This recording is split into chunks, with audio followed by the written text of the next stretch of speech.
বাংলাদেশ শুধু মুসলমানরা বসবাস করে না, অন্যান্য ধর্মের মানুষ। পশ্চিমবঙ্গে আপনারা দেখতে পাচ্ছেন হম্বিতম্বি মুসলমানদের কাতানো হচ্ছে। আমরা তার নিন্দা জানিয়েছি, নিন্দা জানাবো, সেটা দুনিয়ার যেখানেই ঘটুক। কিন্তু বাংলাদেশে আমরা চাই না যে পশ্চিমবঙ্গে মুসলমানদের উপর অপমানজনক আচরণ করা হচ্ছে বলে বাংলাদেশে যে কোনো একজন অন্য ধর্মের মানুষের একটা লোম ধরে কেউ টান দেব, এটা আমরা বরদাস্ত করবো না।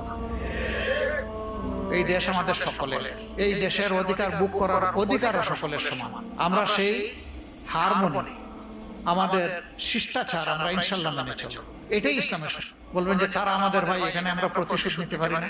ইসলাম নিষেধ করেছে বাপের অপরাধে সন্তানকে শাস্তি দেওয়ার কোনো অধিকার কারণে নেই, সন্তানের অপরাধে বাবাকে শাস্তি দেওয়ার কোনো অধিকার কারণে, স্বামীর অপরাধে স্ত্রীকে শাস্তি দেওয়ার অধিকার কারণে, এবং স্ত্রীর অপরাধে স্বামীকেও শাস্তি দেওয়ার অধিকার কারণে।